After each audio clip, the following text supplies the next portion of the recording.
តែយើងកណនី limit x គិតទៅជិត0នៃ1ដល់ e សេគុណ 2x លើ x និងកណនី limit b limit គិតទៅជិត0 sin x លើ sin 5x ចឹងទី1យើងប្រើរូបមន្តលេចូលរូបមន្ត limit គិតទៅជិត0នៃ e សេគុណ ax ដក1លើ ax ចឹង limit a ស្មើនឹងយើងទាញដកជាកតាមក limit x គិតទៅជិត0នៃ e សេគុណ 2x ដក1លើ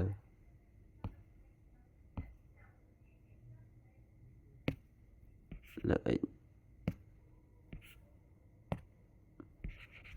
នេះស្មើតទៀតស្មើដក limit នៃ x គិតទៅជិត0នៃ e សេគុណ 2x ដក1លើ x យើងដាក់ពីក្រោម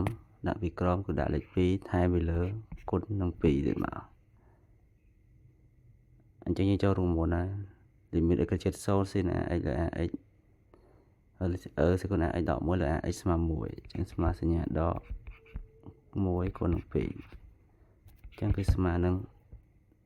ដក2ដូច limit a យើងគឺស្មើដក2តែយើងមក limit b យើងគឺ limit x គិតទៅជិត0នៃ x លើ sin 5x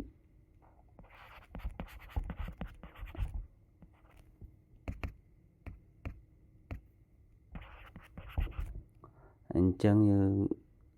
អនុវត្តរូបមន្តដូចមុនដែររូបមន្តត្រូវធ្វើចូលរូបមន្ត limit x គិតទៅជិត0នៃ ax លើ sin ax ស្មើ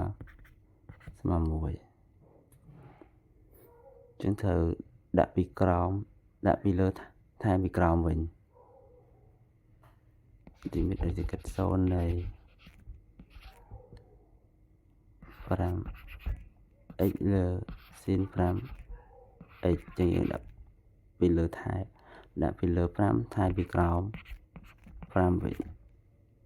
ចឹងស្មើនឹងមកកញ្ចប់នេះស្មើ1គុណនឹង1ភាគ5ចឹង limit b យើងគឺស្មើនឹង1ភាគ5បាទសូមអរគុណ